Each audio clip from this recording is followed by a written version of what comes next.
Hey, it's Larry. Thanks for listening. Happy New Year. Real quick, before we get into this episode, I had such an amazing, eye-opening, life-changing experience at the World Parkinson Congress in Kyoto that I want others to have that opportunity too. So Becca Miller and I and 24 of our PD community friends have launched a year-long WPC travel grant fundraiser. We're each doing a 2-week Facebook fundraiser. Mine's underway right now because my birthday's January 9th. All the money raised will be used to help offset travel costs so more people with young onset Parkinson's can attend the next WPC in Barcelona in 2022. You can search out details on the When Life Gives You Parkinson's Facebook page or donate directly to the WPC website. Go to wpc2022.org/YOPD fund. If you or your business would like to supply matching funds, hey, good on ya. Email me at parkinsonspod@curiouscast.ca. And now, on with the show. Hi, my name is Larry Gifford. I have Parkinson's disease and a career. This is When Life Gives You Parkinson's. Joining me on this podcast journey is producer and reporter Niki Reitmeyer. Larry, I think that everybody who's been on this podcast journey with us by now knows that you are not just my podcast partner here, but you're my boss as well. And if they don't know, then, well... Now they do. Now they do. Now they know. You're the program director of CKNW Radio. That's a news talk station in Vancouver, BC. And program director of another radio station, that's AM 730. And you're the manager of talk and talent for radio and TV in Vancouver for Chorus Entertainment. So your role has you working out of different buildings through the week. You know, you have a ton of meetings that you go to. You sit on several charity boards of directors, and you got this Parkinson thing going on too. Yeah, it's a lot to balance. Yeah. Like there's a lot going on. And I some days struggle trying to figure out how to keep focused, how to prioritize. It takes me longer, just generally longer to do things. Sure. So reports that used to take me an hour now take me maybe 2, or just going between the buildings takes longer because I don't walk as fast. Right. Just going to and from those meetings. So there's a lot to do. And then I've got to balance my exercise classes and my family life. And, there's trying to figure it all out is really, it's hard. And then that makes me tired. That makes me tired just thinking about it. But I also wonder how it impacts like you. Oh, I would say that it doesn't necessarily. And maybe that's just because of the role that I have. I work on a radio show and we just kind of, do our thing. And as long as those microphones are on every single morning, well, then I guess we're getting our job done. I'd like to see more of you in the office, and I've definitely been seeing less of you in the office lately because you are a busy guy and, pulled between different buildings, but also because you have lots of stuff going on in your personal life as well. So, yeah, I think maybe, I'd like to see you more in the building, but otherwise, don't worry. There's been no negative impact for me anyways. Oh, that's good. That's good to hear. But, I know that you were wondering this. So I did speak with a few of your colleagues about those changes that they've seen and how it has impacted them. So first of all, I spoke with Kathryn Stewart. Oh, yeah. Yes. She is an executive producer for network radio programming, and she's worked with you for, nearly 4 years now. And we chatted about your diagnosis. It's funny. I must not be a very observant news person because I didn't notice until after he brought myself and some colleagues into his office to give us a heads up that this was a pretty major thing that was going on in his life and letting people know. And it wasn't until after he let us know about his diagnosis that I did note, his walk was changing. It's a bit more shuffly. It's a little slower. I realized the other day I have a tendency to speed walk aggressively. Yeah, and a couple months back, we were, walking back from a charity lunch, and I realized that I was being very rude because I had accidentally, sort of just sped right in front of him, and I realized that I was, being a rude and inconsiderate person. So the walk was the first thing. Is there any other ways that you've adapted how you work with Larry? Because you guys are in meetings a lot together. I think, Larry's schedule has changed for sure. And so making sure that I'm sensitive to his schedule needs. You know, he is working more closely with the Parkinson's community. He has, you know, treatment appointments and time spent with his doctors and time spent, you know, managing his symptoms, you know, from boxing classes or meeting with support groups. So making sure that I am maybe a little bit more on top of my work, because I know that, you know, he's not necessarily going to be, you know, in his office every day, 10 hours a day, right? You know, able to, you know, pick up the phone at a second's notice. Although he's a, you know, incredibly responsive boss and manager to have, I want to make sure that I'm not creating a panic because of my own disorganization. I want to make sure that I'm not needing to make that call, you know, at the end of a day when maybe he's just coming out of a treatment session or what have you. Yeah, you know, that's a really fair point, because I think often we take that for granted with our coworkers. We expect that if we send off an email that we want a response right away, or if we call them, we expect them to answer. And with a manager like Larry, who's manager to both of us in this office at this radio station, I guess that is something that we have to be more aware of, is that his schedule has changed as he goes through treatment, whether he sees his counselor or whether, like you said, he's doing his boxing. His schedule has changed. So, Larry, I also spoke to one of your peers, Dustin Collins. Uh-oh. Yeah, Dustin, he's trouble. He is the other program director in the building, and he oversees 2 radio stations, 2 music FM stations, Rock 101 and CFox. The only kind of change that maybe I've seen is just a bit more tired, because things are just harder for him. He gets tired more easily than he did back prior to the diagnosis and probably a bit of the development of his ailment. But his positivity and his desire to be a great radio program has, if anything, heightened out of it, because he's got a bit of a purpose. Has he ever confided in you, manager to manager, about concerns that he has?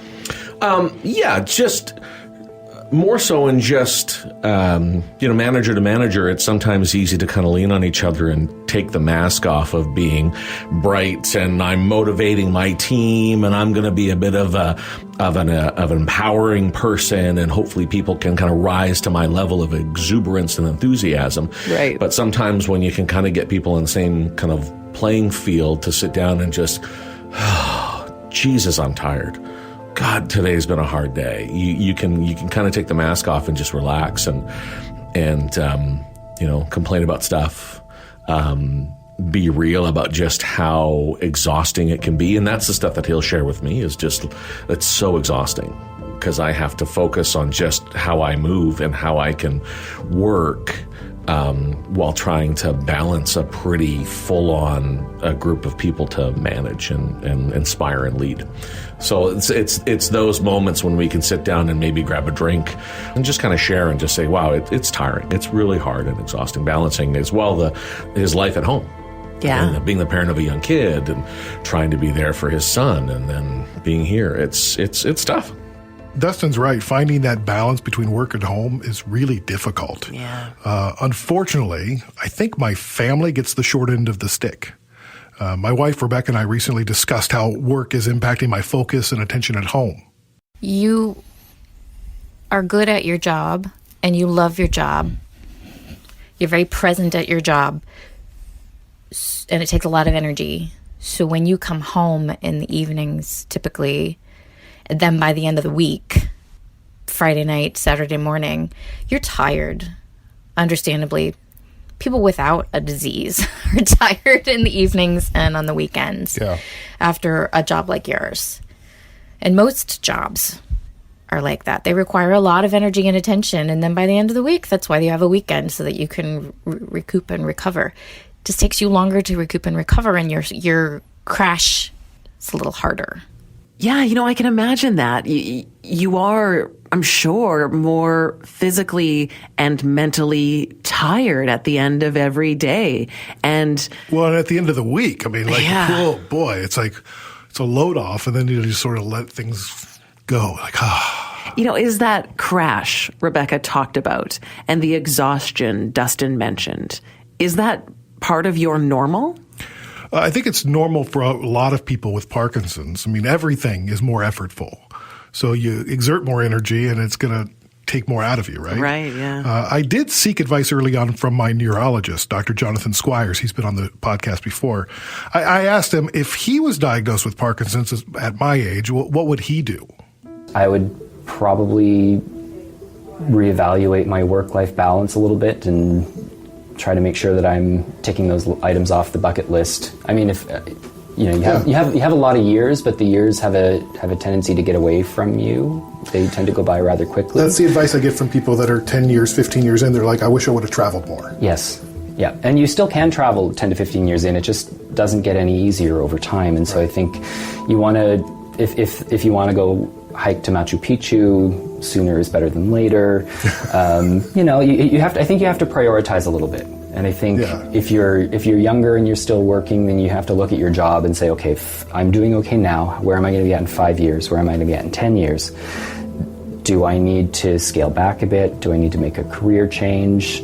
How can I support myself in my job and my life to succeed? I think Dr. Squires summed that up really nicely by using the word prioritize. You should be prioritizing your plans, whether they're your travel plans, your career plans, just activity expectations, just to prioritize those things a bit. That really resonated with me. Well, it's hard to prioritize though. Like, how do you put your career and the salary that you make to support your family ahead of your family? Or how do you put your family ahead of your health?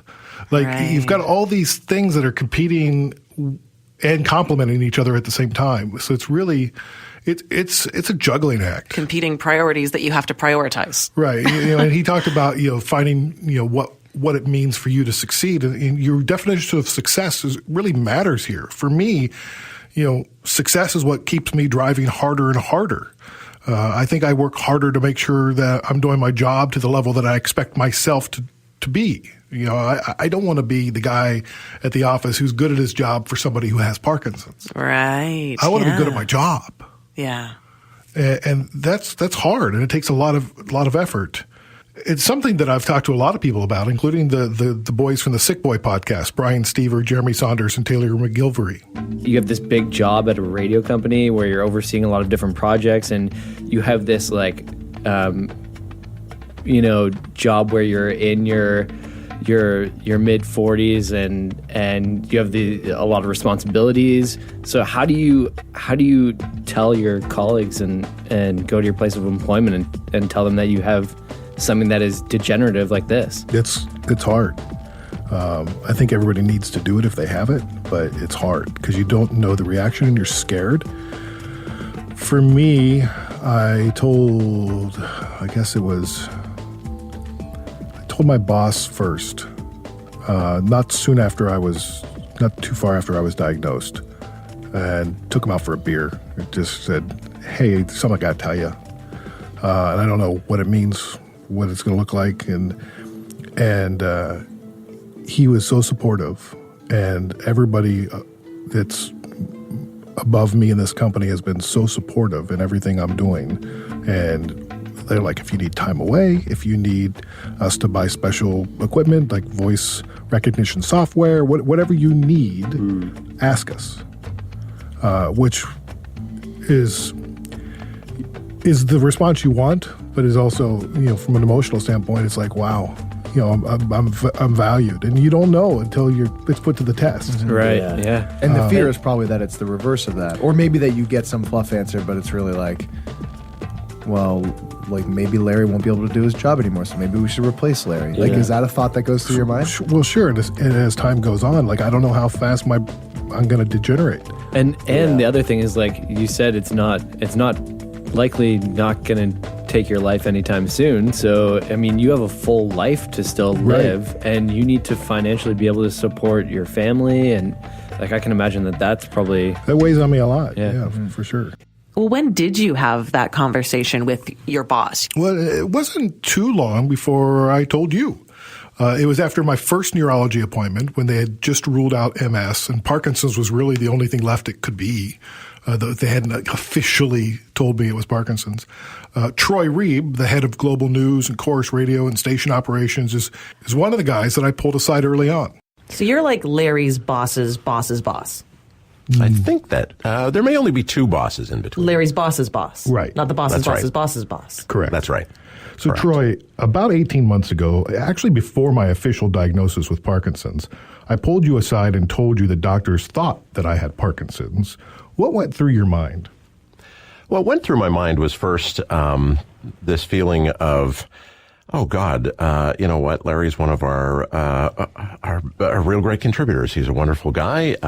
He's a tremendous worker. He's got incredible ideas. And the first thought I had was, how do we make sure that no matter what this diagnosis is, that we can support you and accommodate you to ensure that we can continue getting those great contributions that you offer to our workplace. Has that happened to you before, where an employee's come up to you and said, Mr. Reeb, I have this very, very serious disease. I can't imagine that happens too often. Well, first off, it never happens that people call me Mr. Reeb, but it has happened before, and it is rare, certainly, and oftentimes the request is immediately to take some extended time off. And as an employer, that's one of the things you want to either work with insurance providers on, so that you can provide actual direct disability, or find ways to otherwise accommodate. One of the big problems I think employers have in situations like this is that there's not much of a gray area between people going off on disability, where they're really, according to insurance rules, are supposed to have no connection back to the workplace whatsoever. They're not supposed to be working. And employees who would really like to continue to contribute, but in a reduced fashion, or in a way that accommodates whatever they're going through. And that's where I think employers have to give some more thought to how do they accommodate that. And sometimes it means that as an employer, you have to have a reduced expectation of productivity, at least in the way that you've traditionally described it. And in your case, Larry, I think the thought that went through my head is that what we want to have is an ability for you to be able to have a more flexible schedule, knowing that you're a person who lives this industry 24/7 regardless, and you're going to contribute whether it's at 11:30 at night when you happen to be awake, or wherever you happen to be. And I think if you work on that premise of giving the benefit of the doubt and having an honest conversation with some of the person who's going through it, and an honest conversation about what your expectations are as an employer, you can pretty quickly come to a good accommodation. You were diagnosed with bladder cancer. How did the company react to that, and how did you decide to tell them? In some ways, Larry, I appreciate you giving some credit to the way we've responded to your Parkinson's diagnosis. I don't think there's anything special about what we've done, but maybe some of it has been informed by my own background history, where I did tell my boss that I had been diagnosed with bladder cancer, and it's kind of it was an awkward time, because we as a company had just been taken over by another large company. I was not familiar to the senior executive team there. I was still wanting to prove my worth and my commitment to the organization, and to suddenly have to come in and say, I have no idea what my future is going to hold, and my ability to be able to do the job because I've had a cancer diagnosis was a very frightening thing to do. And I was blessed to have a boss who first thing said, don't worry about anything at work. Worry about yourself. Once you're in the right headspace, let's have a conversation about how we can continue to have you contribute to the level of commitment that you've already expressed to us. And that sticks in the back of my head for your situation, Larry, and for the situation of anybody who would come forward to me with a similar issue. You mentioned you were frightened. I was scared because you don't know what the reaction is going to be. Why do you think people are so? I've talked to others. They're like, I'm not going to tell my boss. I'd be too scared to do that. Where does that come from? It comes from this feeling that somehow, at least for me, it came from a feeling that somehow the day after diagnosis, you're going to be perceived as lesser in the eyes of your employer, because your ability to contribute in all the ways that they would traditionally expect becomes lesser. And I think that in most cases, fortunately, that's a false fear. Because I think first off, we as humans are very empathetic. There aren't that many terribly cruel employers out there, thank goodness. And if they are, they should be rooted out. But it's something about our own, the way we define ourselves and our self-worth. And it's a fragile time for people once they've been given that news. I have to say, Troy Reeb, he has such a good attitude and he has such a great approach to this, right? Well, he does. Of course, it's been great, but, it's also the law. I guess so, yeah. I had a great discussion with an employment lawyer, Lior Samfiru, about this very topic. He's the head of employment practice for Samfiru Tumarkin LLP, and his perspective on this really helped calm my anxiety. Well, there actually have been cases, and the legal system has dealt with those harshly. I myself was involved only a few years ago with a very serious matter, also involving an individual that had suffered from Parkinson's, and his employer, let's put it this way, treated him not the way it should have. There's always also the fear that an employee may be viewed as less than they were before, and no one wants to have that view of them, and that is completely understandable. But in terms of what the law can do, the law does protect employees. The law is quite good when it comes to these things. There's very little gray areas when it comes to accommodation and disability and medical conditions. You can't be treated differently. You can't be penalized. You can't be let go. And not only that, you have to be accommodated. In some situations, the employee may need to provide something from a doctor, and it's okay for the employer to require that in terms of the accommodation that is required. So if you believe or your doctor believes that you should not be lifting any heavy loads, then as long as the doctor says that triggers the employer's duty to accommodate. And in situations where, despite everything I said, the employer takes it upon itself not to treat the employee properly, there is legal recourse. There's various complaints that can be done, and those matters can be resolved if needed that way. Isn't that so interesting that a case that he dealt with was specific to Parkinson's? Yeah. So, the fear that we have is real because it's still happening, not nearly as pervasive as it once was. But reassuring, he said, look, there's a little gray area here. It's pretty black and white how your employer is supposed to be treating you. Absolutely. It's comforting to know that, there's a law. Yeah, you're safe. The company can't punish you for getting Parkinson's. No, but I also feel a loyalty and an obligation to really be at the top of my game and be a productive worker. They've invested in me, and I want to, make sure that they get a return on that investment. I asked Lior what he would do if he was diagnosed with Parkinson's. Well, I to the extent that I think that I would see that it is impacting my work in any way, I would be telling my employer, but I would also assure them that I can still fulfill my job duties in the same way. And to the extent that there are circumstances that I may need accommodation, I will advise them. But beyond that, I can do my job. I can fulfill my obligations. I can continue to provide good quality service. And I may even provide something from my doctor confirming that, so that they're aware, so that they're not hesitating in terms of how to deal with me. Remember, there is a lot of, certainly when it comes to Parkinson's, a lot of misconceptions out there, and people believe things that may not be true, and the employer itself may not be aware of what it means to have Parkinson's and how it impacts and does not impact an individual. So it's okay to educate your employer a bit in those circumstances, either yourself or through your doctor.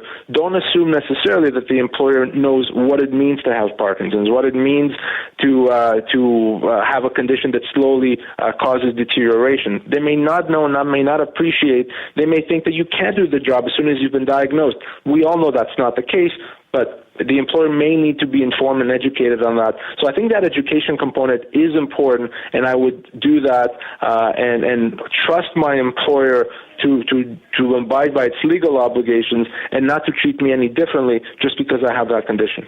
Okay, so how does that make you feel hearing that? Good, I guess. But the reality is the work is going to get more difficult over time. Everything, is effortful, takes more effort, takes me longer to do my job, as we talked about. Focus is harder to find and regain. I talked to neuropsychologist Dr. Robert Duff about that. He deals with thinking and cognitive abilities as it relates to people with Parkinson's and other movement disorders. He also hosts the Hardcore Self-Help podcast. So the type of impairment that we would see with Parkinson's tends to be what we call subcortical impairment. So if you think of the brain, you picture like the outside, the wrinkly part of it, that's called the cortex. Mm-hmm. And underneath that would be considered the subcortical area. And the sort of layman's way of explaining it is that, on the outside, on the cortex, you have really these big overall skills, your language, your memory, your planning ability, stuff like that. And inside on the subcortical spot, which is what we're talking about here, that's really where all the interconnections are between the different parts of the brain. And so that has a lot more to do with how efficiently your brain is running.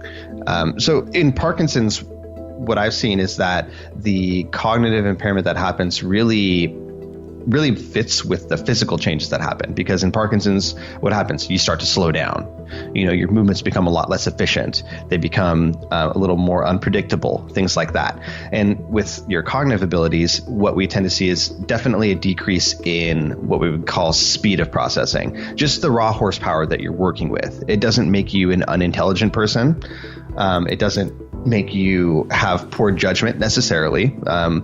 Especially in the early stages, it wouldn't necessarily cause that, but it causes you to become less efficient.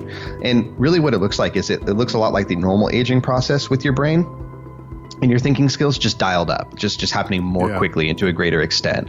So it would be things like, you have a high level of intelligence and you're well educated, but somebody asks you a question you should know the answer to, and it's just taking you a while to get to that answer, whereas you used to be able to just give it right away.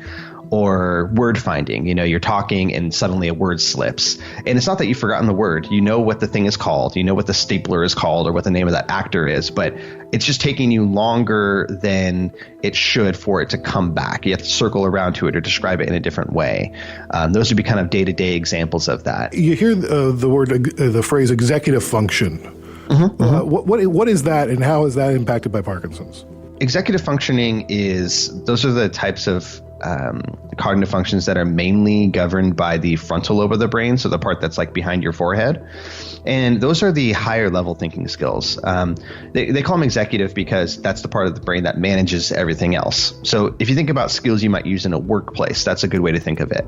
So planning your approach to something, following a sequence, organizing yourself, filtering out distractions, things like that, things that are not just the basic skills, but taking it up to the next level and incorporating multiple different skills. Those would be your executive functions. And they can also be affected by Parkinson's. Often it's, the frontal lobe of the brain is also the part of your brain where your personality sort of sits. And with Parkinson's, you're not usually seeing these drastic changes in personality like other frontal lobe issues can cause. Like you're not suddenly becoming super uninhibited and inappropriate, though that can happen. Yeah, when we talk about this, I've got a career and a family, and I think, boy, my fear, builds into anxiety and depression and whatever else, is that I'm going to lose my job and I'm going to lose my ability to earn a living, and I'm not going to be able to care for my family and support my family, and it feels like that's impending, and the sort of a sense of doom. Yeah, that's real stuff. It's real because it does happen to some people. And Parkinson's is a progressive disorder, but it's different for everybody. Like I said, some people really have a great quality of life, and it stays that way for a long time. And by the time they're retiring, it's just time to retire anyway, and it's not necessarily getting in the way of that.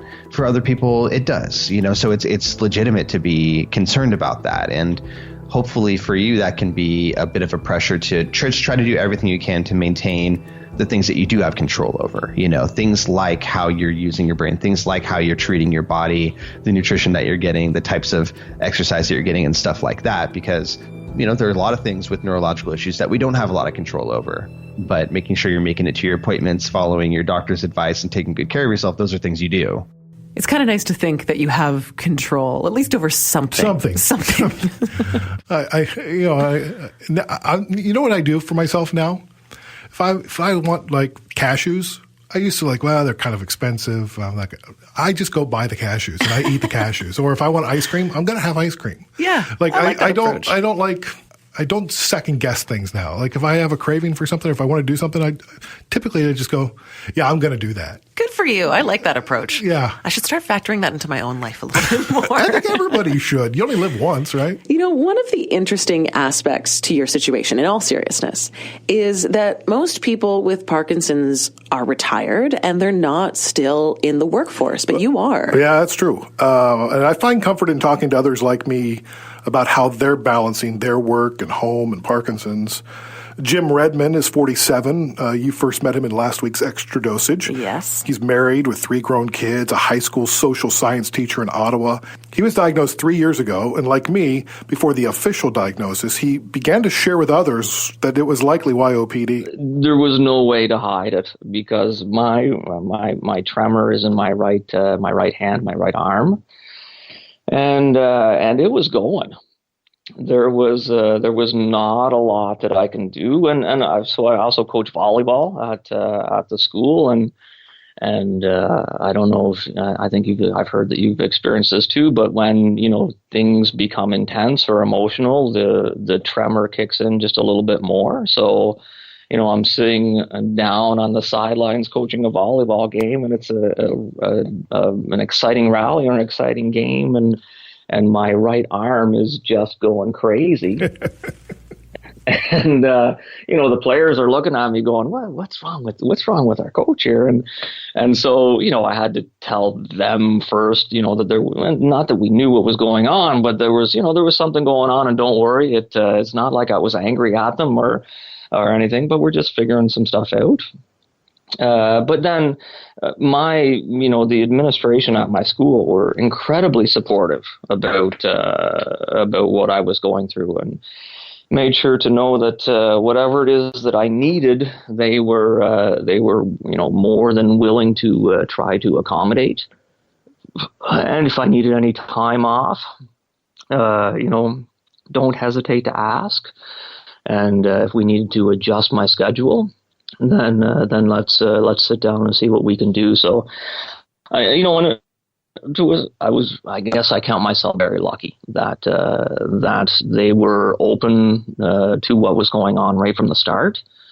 It was a bit of I was nervous going in to have that conversation because I still wasn't sure if the diagnosis was going to be Parkinson's or not, but I left that meeting feeling very much secure in where I was and what I was doing. So I was happy about that. Has it changed anything about the way you have to go about teaching? Well, so yes, I've had to modify my schedule, and I'm lucky to have a job where I can. I'm lucky to have good benefits package. So what I started off with was taking every Wednesday off, so that I would work 2 days, get the same supply teacher to come in to cover my classes on Wednesday, and then work 2 days. I was able to do that, I don't know, for 2 or 3 months, I think, and then had a bit of a crash, physically and mentally, and so that led into taking an entire month off, and to just rest and get my symptoms back under control, and tweak the medication a little bit. And then when I came back, we tried taking the mornings off. So, and that's what I've gone with for the last year and a half, I think, is that I go into school at lunchtime, unless I have a duty earlier that will bring me in. And I'm lucky enough to only live 10 minutes away from the school where I teach. So I go in at lunchtime and I teach for the afternoon, which means that in the morning, every Monday to Friday, I start off, after Krista goes to work. I take our dog for a walk, and that goes for half an hour to an hour. Then I'm able to get some exercise in and do some stretching. and then I'm able to go into school with my body and mind in the right spot, hopefully. You mentioned you had a crash. Can you tell me about that? Well, it was just, you know what, I got really tired. And so I was trying to, even though I had that one day off a week, I was still coaching volleyball, and I still am. So that, there was putting in and not that, I can complain about being a teacher because it's an awesome job, but it was, teaching from 9 until 3:30, and then, putting in an hour and a half to 2.5 hours of coaching, 4 of the 5 days.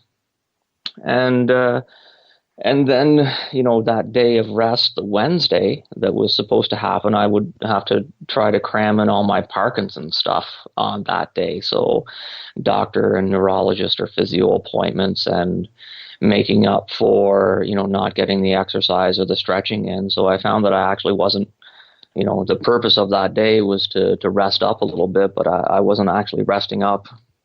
And then it just became... it just started to wear and build on me. And I came home one night after volleyball, I think, and that was, just sort of flopped down on the bed, and didn't feel like moving. And, to be honest, had a little cry with Krista, and then we tried to come up with a different plan. Because that one wasn't working. So I think that we actually changed some medication, and then went to say, okay, well, look, you know what, you have the ability to take some time off, take a little bit of time off, get refreshed, and then come back at it. So Larry, Jim came to the conclusion that maybe he needed to take a little bit of time off. You haven't taken any extended time off. Is that something that you've ever considered? Yeah. In fact, I talked about it with my wife the other day. She's like, you keep bringing this up. I'm like, really? I don't recall bringing it up before, but it's very appealing. But, when do you do it, and for how long, and for why? Like, what's the goal of it? I'd like to have time, days, weeks, months, whatever. Sure. But I'm not sure I need it right now. But it's nice to know that option could be available. And everyone's different. Jonny Acheson was diagnosed 3 years ago. He was in shock. At 41, married with 2 kids, and a great career as an emergency room physician. Parkinson's was the last thing on his mind. He immediately took a month off his job to just digest the news. I mean, the thing that gets me is that I'm medically trained, so I went to medical school in Belfast and graduated in 1999. And I'm working as an emergency medicine consultant at the minute in Leicester. But I knew there was something wrong, and I had a list of things that I thought it could be. So what was on that list? So on my list was I thought there was a problem with my cerebellum, so potentially some problem with my balance center. I thought that I might have multiple sclerosis. I thought I might have motor neuron disease, and those were the main things. And I didn't even know, as a doctor, as a medically trained, that you could get Parkinson's as a young person. It just came as a big shock, as it does to everybody. I mean, for me, initially after I was diagnosed, obviously I told my family, my close family. We told the kids really quite quickly. I have a 12-year-old and an 8-year-old, and then the only other people I told were close friends and my consultant colleagues at work, because it was much easier to let them know what was going on, and they've been very supportive. So it was sort of tight-knit for about 18 months, and then my work had to change about 6 months ago, because obviously if you've ever been in an emergency department, obviously, or an emergency room in the States or in Canada, it's obviously very busy. There's a lot of sensory sort of overload. There's a lot of quick decision making to be done, and I find that very difficult with the Parkinson's, to multitask, to make very quick, rapid decisions. So as a result of that, I wasn't working in the emergency room, and now I'm working more in an observational ward capacity related to the emergency department. But as a result of that, I had to tell the nurses in the department. I told the senior nurses. Yeah. It's scary to tell your story, to share your diagnosis with your coworkers and your boss. Yeah. How did you approach that?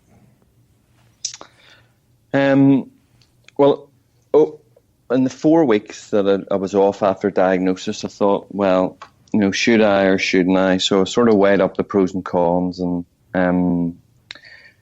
came to the decision that I would tell everybody. What were your cons? Take me on that list. So the thoughts were, people say that I look well, so I don't look unwell as such. And I wanted people to understand that Parkinson's was having an impact in my life, in my day-to-day sort of function as such. So I didn't want people to sort of go, well, what's wrong with him? He looks fine. Why is this adjustment being made to his work? So I think telling the consultant body, my close colleagues and my boss, really helped that process. And that was one of the main reasons. How did they react? So I think the initial response was one of sort of disbelief, shock. I think the difficulty is that because people don't know or understand the disease process, it's very difficult for them to actively help, if you know what I mean. Mm-hmm. People will say, "Oh, let me know if I can do anything for you." But I think it's sort of learning.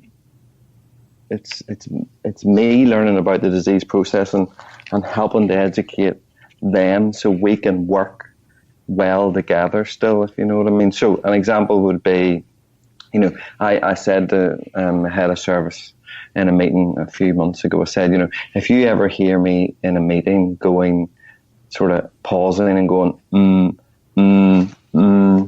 that sort of means that, you've asked me a question and you want an answer and a decision, and I can't do that at the minute. I just need a bit longer to decide. Right. And it's things like that that's helpful. He'll say, "Oh, we were in a meeting sort of a couple of weeks ago, which lasted about 2.5 hours, so it was quite intense." And he sort of said at the end, "You're sort of running out of gas, aren't you?" And I was like, "Yeah." So it's helpful from that point of view, because you don't have to hide it. But I know there are people in situations where work mightn't be as supportive, and it can cause difficulty. But I do think you have to focus. The advice I got, which was very good, was you need to focus on what you can do and rather than what you can't do. So you've still got skills to offer. You've still got talents that you can offer in the workplace. Yes, it might be different to what you did before your diagnosis, or it gets adapted over the period of time, but you still have good things to offer people. So that's the way I've approached it. That's kind of life advice that we hear a lot. Communication, how important it is. And in this scenario, when you have got Parkinson's, again, it's important to communicate with your coworkers. And he speaks about a real benefit if you just communicate with people. Well, I find that if you don't tell them, they begin to create their own narrative about what's going on and what a slacker Larry must be. And boy, he's not really good at his job anymore. And why does he get so much time off? And if you don't tell people, they begin to they're going to fill that void with something. Mm-hmm.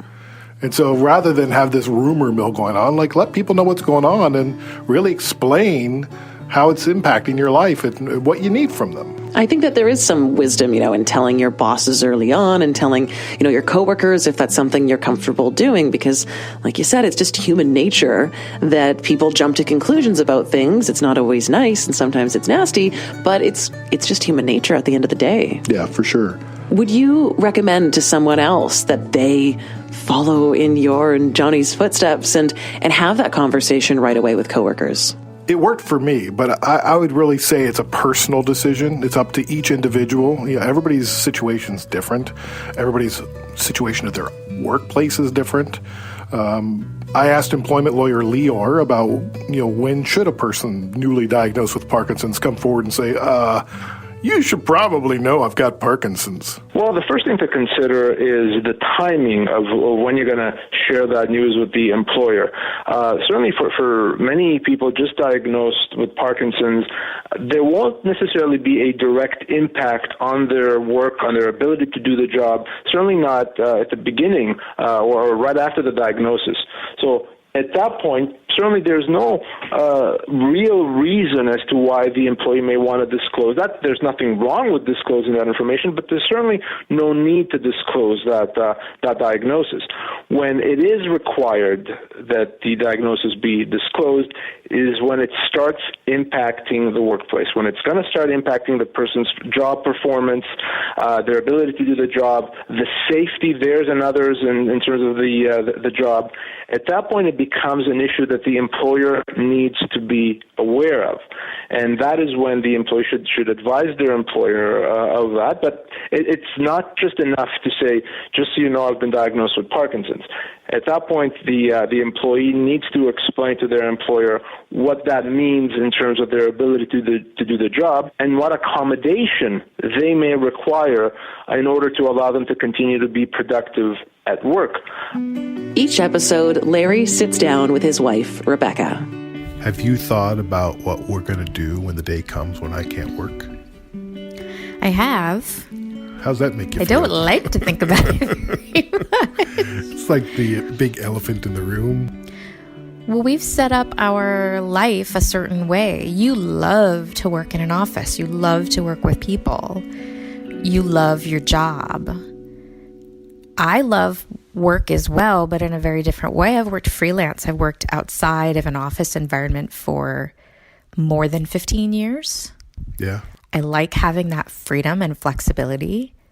There are reasons we made those decisions because that fits us, at least up to the point where it doesn't anymore. All of that said, we found this balance and we like what we're doing, and we've made these decisions for a reason. When a practical situation comes like this, then you just adjust. And we've done it before. For sure. So the other thing to consider, presumably you will be making that decision because you are feeling less physically able. And I'm, at least at this point, your primary caregiver for those situations. Well, there's that to consider. So how do you manage that balance as well and still bring income in? And have the flexibility for me to be present for you and available to you. This is why they say don't think about the future, because boy, it's crushing. Right. I mean, this is complicated. Yeah. And then with Henry, depending on how old he is, when this decision becomes inevitable, right now we're homeschooling him. And he has some learning issues. And so it's not like we can just choose any situation for him. We have to be very careful about what kind of educational environment we choose for him and what matches him at the time. And so are you going to homeschool and I go back to work? Right? So it's complicated at this point, and I'm hoping that over time it becomes more clear. Right. As you figure things out and as we as a family start to find a new balance and get more accustomed to the rapid changes. Yeah. And I'll just trust that that's going to work out over time and that some sort of income situation will make itself available and it'll match when the time comes. It's a lot of trust in the future. It is a lot of in trust. Ourselves. But you know what? Listen, it's worked for us in the past. It'll work for us in the future. Everything will work out, but it's daunting to think about. So we mix it up, figure it out. We get on it. Whatever that means. I don't know. I need a drink. I love you. I love you too. It's estimated that 25 to 35% of people diagnosed with Parkinson's are still in the workforce. Some continue full or part-time work for many years. While the diagnosis of Parkinson's doesn't necessarily call for early retirement, it does require that you look at how you can best do your job and minimize work-related stress. Parkinson Canada recommends you consider the following. First, make an outline of your overall responsibilities. Break each area down into specific tasks. Consider whether or not your symptoms will interfere with your ability to carry out each task. Look for other ways of doing things.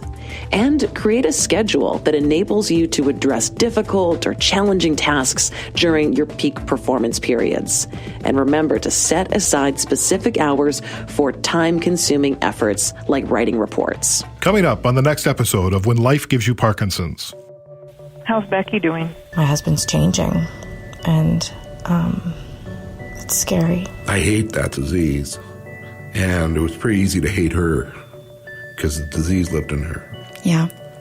And so she saw that that's where we were going. And that's not a good place. What do you think is the hardest part of what you're going through? A sense of loneliness. If it's just you and the person who has Parkinson's and that's it, you don't have any family members or friends or outside supports that are sort of seeing what's going on with you, that can be dangerous because you may not realize that you haven't been sleeping. You may not realize that you're sort of decompensating in these ways. But if you were to, have regular meetings with friends of yours or family members, they can go, whoa. Do you find that you have time for self-care? Well, first, if you don't do that, you're going to end up probably being a bitter, resentful person. The joy offers you freedom, and there isn't so much freedom in the dark moments, but there are lessons in them. Since I'm not currently in one of those dark moments, I can have that perspective. From Curious Cast, this is When Life Gives You Parkinson's. If you'd like to help spread the word, be sure to rate, review, and subscribe for free to this podcast. We're available on Apple Podcasts, Spotify, Google Podcasts, and everywhere that you get your streaming audio. You can also listen at curiouscast.ca. Social media is a real simple way to help spread the word and raise awareness for Parkinson's disease. On Facebook, Instagram, Twitter, just look up @Parkinson'sPod or email us at parkinsonspod@curiouscast.ca. And be sure to check out the show notes for more information about what you heard today and links to all of our guests. When Life Gives You Parkinson's is written and hosted by me, Larry Gifford, and Niki Reitmeyer. Dila Velazquez is our story producer, and sound design by Rob Johnston. Keep positive. Keep exercising. And keep listening. We'll talk to you next time. Canada may be known for its landscapes and friendly people, but beneath the surface lies a darker side of crime, history, and the paranormal. Since 2017, the award-winning Dark Poutine podcast has explored the shadowy corners of the Great White North and beyond, delivering chilling tales from a uniquely Canadian perspective. Hosted by Mike Brown and Matthew Stockton with over 300 episodes and fresh releases every Monday, Dark Poutine is your weekly ticket to the creepier side of Canada. Listen to Dark Poutine on Apple, Spotify, Amazon Music, or wherever you get your podcasts.